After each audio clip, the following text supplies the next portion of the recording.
I'm Crickets, and welcome back to I Have a Story. I don't, I don't know, I'm here to talk about a lot of things that are difficult, a lot of things that are tough. I'm here to talk as a free thinker in what was supposed to be a constitutional freedom of speech. People seem to want to keep using it against me, but I think soon we're going to find out why that is. I want to tell you people, I believe in morals over money every time. It's absolutely flat on my butt as I am broke. I was offered a company offered to pay me to start advertising their product on my channel.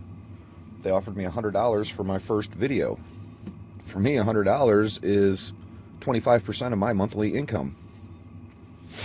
That's 25%. I live off of $400 a month. I really could have used that money. But at the same time, after I viewed the product, they sent it to me, I viewed it, worked with the company, and on both ends, my morals didn't match the money, the product, and the company itself, all the way around. So therefore, I turned it down because my morals have to be aligned. And while my morals can be tough, and especially in today's world, I don't know how we lost it as a country. It's part of why our country is is fallen and failing. Why so many people are hurting and there's nobody out there to help them. Because we become a world of selfish greed. I won't align with it, and it's part of why I got out of the city and wanted to move to a country setting where people believed more about people than they did about money. Where corporate greed did not exist. While money is a necessity of life, it's still a difference between putting money at the top of the list or putting your family at the top of that list, putting your country at the top of that list, putting your morals and values at the top of that list. Money to me comes way in the bottom. I hate it. I don't want to live by it. I'm a smart person, and if I break and become a person who puts money above morals, I will destroy people. And I don't want to be that person. So when I found out that there was an Indian community here and even a reservation, I was shocked. Oh my God, I gotta meet them. I gotta meet them. These are down to earth loving, natural, valuistic people. I need it in my life. I'm seeking it, searching it, and where is it? So that's part of why I'm talking out about all of this stuff, because I'm tired of living in a world that I'm tired of not being able to find it. It's got to be out there somewhere. Somewhere people have to actually care more about people than they do about the almighty piece of paper you could wipe your butt with. That man-made and doesn't mean squat to me. People are what means squat to me. My kids are what mean everything to me. Part of why I don't care if I die, because without my kids, kill me. For everything this life has already done to me, kill me already and get it done and over with. Misery. And I'm trying to get out of that misery and find a way out of it. And when I found out there were Indians here, and true Indians and reservations, and they lived like Indians, I was awed. Yes, I want to go see it. I can't wait. But then when I went to see it, I couldn't find it. You know why I couldn't find it? Because I didn't see any Indians. All I saw were a bunch of dark-skinned white people. And that hurt. And it made me sad. And I don't want to hurt people's feelings, but if I'm hurt, I should be allowed to talk about it, shouldn't I? So here's one aspect I'm going to talk about right now. And there's a couple things I have a problem with this, but I only want to talk about one to keep these videos short and just, again, keep planting seeds. During COVID, the Indian tribe here got so much money and they had nothing to do with it. They were just blowing it while the rest of my country was falling. People were losing their jobs, their businesses, their families, everything. I'm totally against corporate greed. I'll talk more about that later. But this right here should be a very simple one, I think, that should be understandable as to where I'm coming from. And this tells you a lot about who I am. With that money that they got, part of what they did was bought a golf course. Now, I have problems with that for a lot of reasons. I mean, a golf course it didn't cost them $500 to buy a golf course. The money is unbelievable. all the way around. Why would Indians buy a golf course and play golf? I was invited into this course and I turned it down, and I didn't say why, because I respect the man who invited me, and I don't want to push buttons on people, but at the same time I can't join. I can't be a part of something that the other people in my world aren't allowed to be a part of. I don't care if I get exclusive rights. Why? Should I feel praised for that, or should I feel wrong for taking it? I feel wrong for taking it, and that's why I didn't. One, I will never play golf. I hate it. It's a rich, white, pompous sport. Well, I mean, it was until Tiger Woods came along. Then it became a rich, black, pompous sport. I'm against all of it. It's hitting a ball with a stick. It's a game. Now, I'd have a whole lot more praise. I would have praise, absolute praise, if they bought this land and turned it into Indian sports. If there were horses out there in Indian games, I would be praised. And this is why I'm struggling with the Indian culture here, because they're so praised on their culture. We're so spiritual, earth loving, giving, just the corporate greed like everybody else.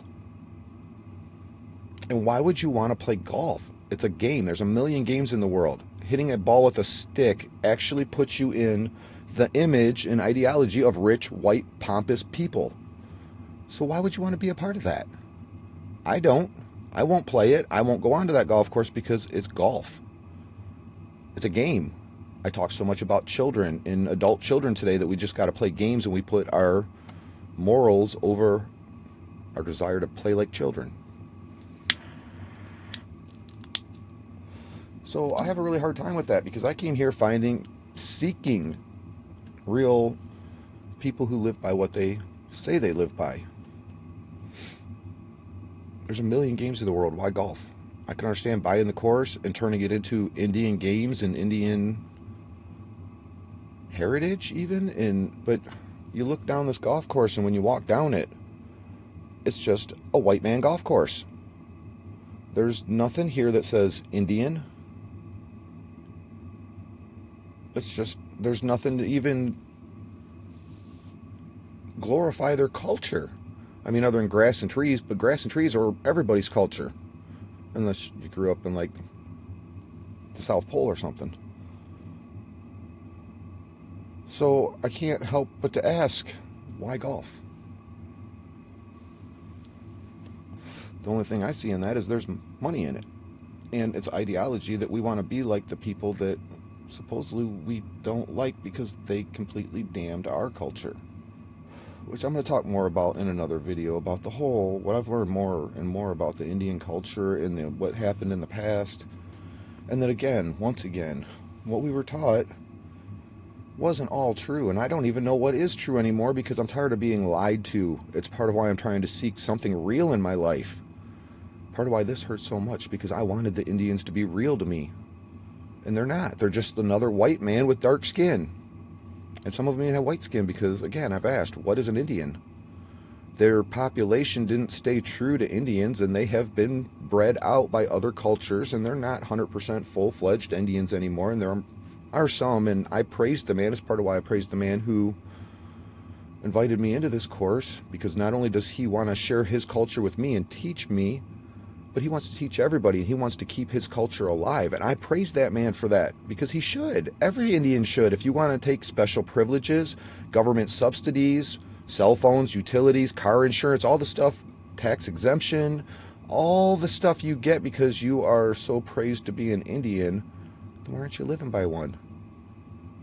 There is a culture who still lives by the old ways, and for people to think you can't live today without living in today's societal world, well, one, this isn't a societal world here. We're far from major cities. It's a very countryside setting. But there is a community who survives off, and not off of corporate greed. And that's the Amish.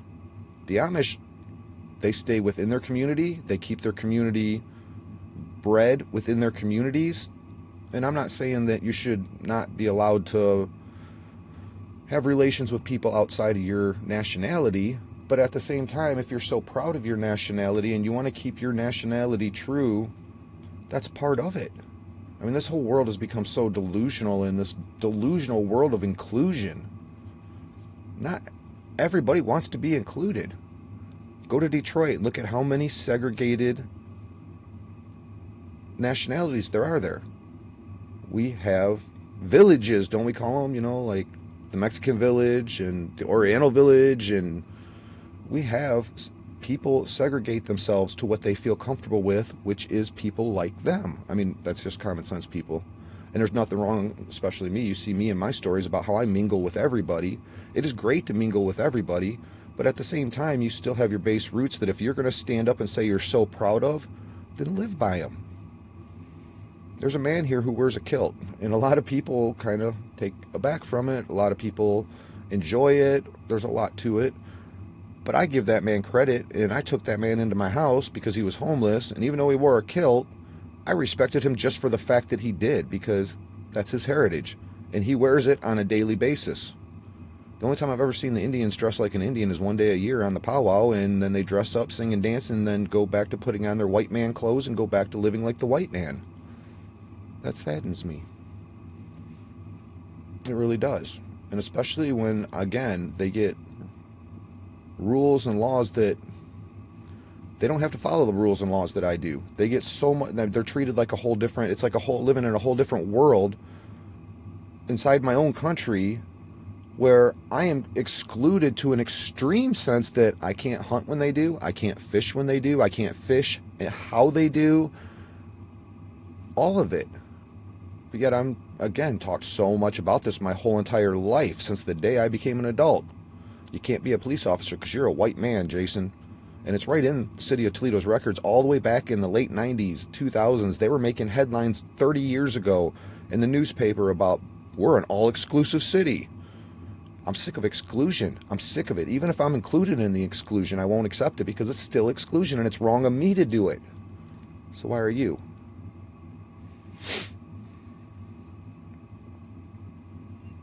And again, it's golf. It's a game.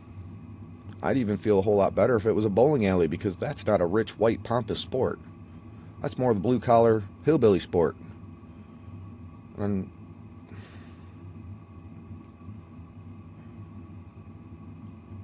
just look at all the presidents. I mean, even in our presidents, is there any other sport that our president has, or leisure activity that our presidents have ever had that have been more documented than golf? Does that not right there say something in itself? So why would you want to play golf? Because I sure as hell don't.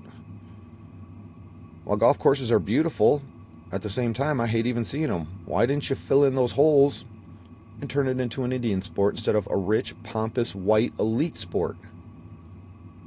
That's my problem.